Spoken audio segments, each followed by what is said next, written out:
Ate. Ano po? Overspeeding ka po.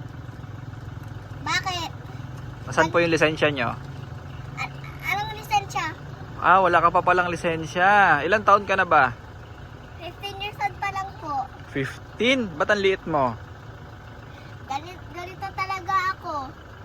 Inaanak ako ng maliit. Sobrang maliit akong noon. Eh di ganito na ako. Parang kabata-bata pa. Ganon? Opo. Ay, hindi ko lang po mahanap yung driver's license ko. Saan ba yun? Ayun. Ito po yung driver's license po. Sabi nga 15 years old. Wala. Huli! Tatakbuhan kita. Eh, Sabihin mo, ate, saglit!